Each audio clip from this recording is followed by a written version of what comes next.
দেখতেছি না, আমরা কি অস্বীকার করি না? অস্বীকার করি না। কোরআন আমরা যেভাবে আছে ওইভাবে স্বীকার করি, অস্বীকার করি না। তো হিজবুত তাওহীদের এই দাওয়াতিনামা, এই অপব্যাখ্যাগুলো সাধারণ মুসলমানদেরকে দিচ্ছে।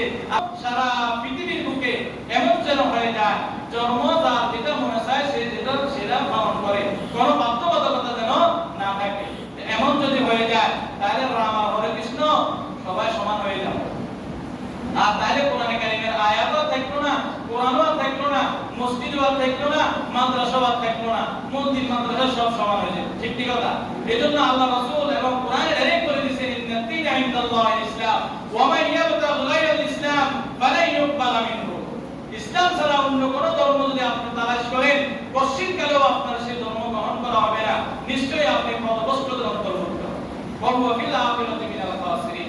তাহলে হিজবুত তাওহীদ যে কথাগুলো বললো, এই কথাগুলো আপনাদেরকে বলে দেওয়ার উদ্দেশ্য হলো, সাধারণ মুসলমান আমরা কোরআন সম্পর্কে, হাদিস সম্পর্কে অতটুকু জ্ঞান রাখি না যে সে আমাকে একটা কথা বললে আমি তাকে উল্টা আবার সেটা উল্টো তাই তাকে কি বলতে পারবো, বুঝাই দিতে পারবো, সেই সুযোগ আমাদের নাই।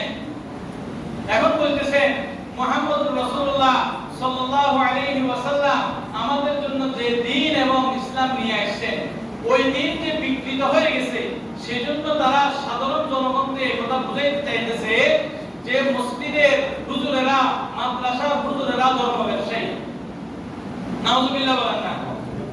মসজিদের হুজুরেরা যদি ধর্ম ব্যবসায়ী হয়, আমি যে আপনাদেরকে এখন কোরআন শরীফের আয়াতগুলো পড়ি অতটা শুনাইলাম, এটা কি আমার ধর্মের ব্যবসা হচ্ছে না? ধর্মের ব্যবসা হচ্ছে। আমি কি জুমার নামাজ আপনাদের এখানে পড়া কি ফরজ নাকি?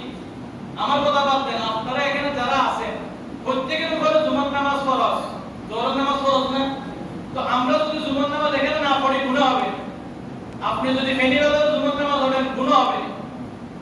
যে কোন জায়গায় আপনি নামাজ পড়লেই তো হলো, ঠিক না কথা? তো এখন আপনি যে এখানে নির্দিষ্টভাবে একজনকে বাঁধি রেখেছেন যে আপনি এখানে পড়বেন, আমাদেরকে পড়াইবেন, এই জন্য তাকে কিছু বেনিফিট দিচ্ছেন বা তাকে কিছু বেতন দিচ্ছেন। তো এই বেতনটাকে যদি আপনি ধর্ম ব্যবসায়ী আর প্রতিটা ব্যবসায়ীর সাথে মিলান, তাহলে কোরআনকে কার সাথে মিলাইলেন? বলেন না নাউজুবিল্লাহ। কোরআনকে কার সাথে মিলাইলো? প্রতিটার সাথে মিলাইলো। উলামায়ে কেরামকে প্রতিটার সাথে মিলাইলো। নাউজুবিল্লাহ। আল্লাহ পাক রব্বুল আলামিন বলছেন, ইন্নামাল উলামা ওয়ারাসাতুল আমবিয়া। ইন্নামাল উলামা, উলামায়ে কেরাম হলো নবীগণের ওয়ারিস, নবীগণের উত্তরসূরি কারা? উলামায়ে কেরাম। বাবা আলেম সমাজ যদি না থাকে, ইসলামের পরিপূর্ণ ব্যাখ্যা আমি আপনি পাওয়া দুষ্কর হবে, দুষ্কর হবে। দীর্ঘ 12 বছর 15 বছর লেখাপড়া করে, স্টাডি করে, গবেষণা করে নাগারে আছে। আমি গত জুমায় প্রত্যেকটা তাদের বইয়ের নাম বলে বলছিলাম আপনাদেরকে। হিজবুত তাওহীদের যে বই, ওই বই পৃষ্ঠা নম্বর হিসেবে বলছিলাম আপনাদেরকে। ওই পৃষ্ঠা না, আমরা প্রশাসন সহকারে সর্বস্তরে যত পরোক্ষ কর্মকর্তা আছে, পুলিশ সুপার, ইউনো, এসএলএন এবং আমাদের ডিসি মহোদয় সহকারে সকলকে নিয়ে আমাদের গত কিছুদিন আগে একটা বৈঠক হয়েছে হিজবুত তাওহীদকে দফা করার জন্য। তাকে দেশের বিভিন্ন প্রান্তে কিছু জায়গায় আছে। আমরা গত কিছুদিন আগে স্টাডি করে দেখছি, ফেনীতে সর্বোচ্চ 17 থেকে 18 জন। কতজন? সর্বোচ্চ 17 থেকে 18 জন হিজবুত তাওহীদের সদস্য। আর তারা পুরো ফেনীতে টাকা মারি দিচ্ছে।